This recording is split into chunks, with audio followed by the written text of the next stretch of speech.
right, week 7, part 2. Here we go. Let's do it. The doghouse. Who's my dog? And new for this week, champ and chump. The champ's going to tell us who's the champ this week in fantasy leagues and who's the chump. We'll go ahead and I'll open up with the doghouse. And the doghouse for me this week is Brandon Jackson, running back for the Green Bay Packers. The guys just look terrible. 305 yards, only 1 touchdown. He's averaging less than 51 yards per game going against a really tough Minnesota defense. Keep him on the bench. Keep him in the doghouse. Don't let him in the yard. Don't let him on the couch. Just keep him away from you. He's no good for you, okay? Some people took a flyer on him after Ryan Grant went down. Sorry, folks. That's just the way it goes. My dog this week, another running back, Cedric Benson, going against Atlanta. He plays well against NFC teams. He's got 406 yards this season, only 2 touchdowns. I think he's good for over 100 and a touch this week, so get him in your lineup. What do you got, Ryan?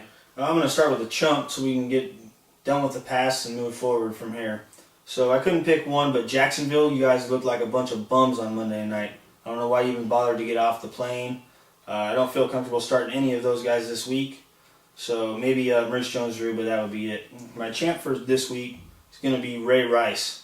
He's going against the number 32 ranked run defense in Buffalo, and I would look for him to have a solid day and a touchdown or 2. Right, absolutely. And McGahee may be a good flex option in some leagues too. He may vulture a touchdown, get some garbage time yards, grind something out for you there. So he could give you just enough to put you over the top. Speaking of putting you over the top, this is the time of year the league is just decimated with injuries right now. So we have waiver wires, but we also have waiver wire rebound guys. And these are guys that have been picked up or drafted in leagues, and they were dropped to make roster room for another guy that seemed like a more viable option. And now with injuries, they're coming back around. One of those guys is Deon Butler, who was picked up in a lot of these 14-team 3-receiver type leagues where there was a lot of depth. Deon Butler looked really good last week. He's out there on a lot of the waiver wires. He could be a really good pickup in Seattle. I noticed this week another Seattle receiver that was available, Mike Williams, who had a solid game against the Bears with 10 receptions and 123 yards, so you might want to look for him. Also, Eddie Royal was on our waiver wire with 32 receptions, so all you PPR leagues, that's a solid pickup too. Yeah, absolutely. He's golden PPR, so Donald Brown hit the waiver wire in a lot of leagues after he got injured, and it looked like Joseph Adai was back to his old self again. Joseph Adai is, in fact, back to his old self again because he's injured again, and it looks like Donald Brown's not going to be available this week. He's on bye, but there is going to be another opportunity for him in Week 8, it looks like, so he's probably a good one.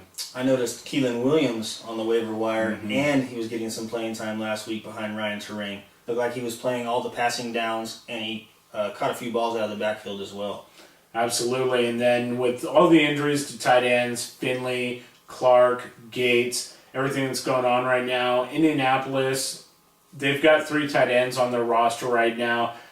Jacob Tamey, Eldridge, and Gijon, and it looks like any one of those guys could be a starter. They could work their way into the lineup. Peyton Manning's going to throw the ball to somebody. We know that. And that's for sure. Yeah, absolutely. If anyone can make him a star, it's Peyton. Absolutely.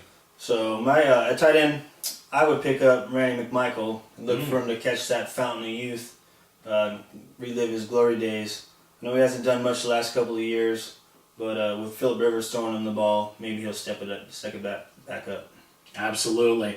All right, so everybody's used to watching me get grilled on the 2-minute drill. Beatdown usually does it to me. This week I get to do it to the new guy, a little bit of rookie hazing over here. Not going to make him carry my shoulder pads, but he is going to get to do the 2-minute drill. So we'll jump right into this. Sunday, 1 p.m. Eastern games, Cincinnati, Atlanta, Ocho Cinco. I don't know how solid of a start he is. I would look for Terrell Owens to get more looks than Ocho Cinco, but you never know. I look for that game to be pretty low scoring. All right, Pittsburgh and Miami, Brandon Marshall. Not a big fan of Brandon Marshall this week, even though it pains me to say so. The Pittsburgh defense is really good, and I don't think anyone's going to torch them too bad. Right. Buffalo at Baltimore, Anquan Bolden. I love Anquan Bolden this week, as I love all the Ravens this week against the sorry Buffalo Bills. All right. Jacksonville at KC, Mercedes Lewis. Mercedes Lewis didn't do anything last week, and I wouldn't look for him to do much this week with third-string quarterback Todd Bowman likely getting the start. Right. Cleveland and New Orleans, slightly dinged up Peyton Hillis.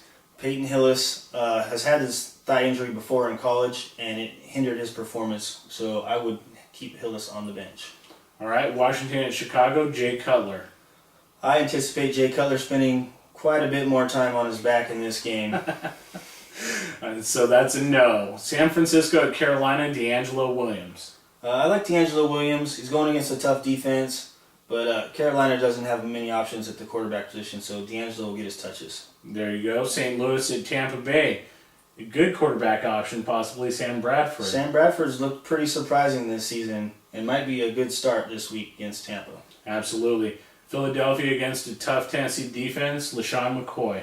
LaShawn McCoy might not be bad this week with Kevin Cobb stretching the defense, airing it out. I would look for McCoy to be able to get some run yards there. Absolutely. Okay, Sunday 4:05, Arizona at Seattle, Larry Fitzgerald.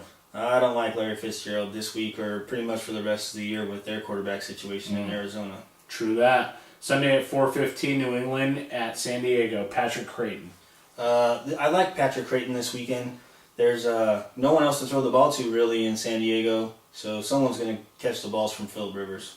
All right, Oakland at Denver, tight end Zach Miller. I like Zach Miller almost every week. He's a pretty solid tight end, fairly reliable. I would start him. Sunday night game, Minnesota at Green Bay, Donald Driver. Donald Driver is a very solid start. Aaron Rodgers is going to throw him the ball. They're not going to be able to run the ball against Minnesota. I would look for Green Bay to air it out. All right, good call. Monday night game, New York Giants at the hurting for certain Dallas Cowboys, running back Ahmad Bradshaw. I think Ahmad Bradshaw will be able to run the ball against the Cowboys. I don't see the Cowboys doing much of anything. The rest of the season, I think Wade Phillips will be gone after this year, and they'll be rebuilding. Yeah, absolutely, which is sad considering all the money they spent on and certain all the talent people. that they so-called had. Tony Romo. Yeah, and all the talent. All right, that wraps up the 2-minute drill. Don't forget, you can email us your questions, comments, concerns, fantasyfootballfanatics@rocketmail.com. Come be our friend on Facebook. Don't forget, you can follow our tweets, get some game time advice, some fantasy advice at FFF Tweets. And we'll see you next week. We're going to wrap it up here. I'd like to thank Ryan for joining us.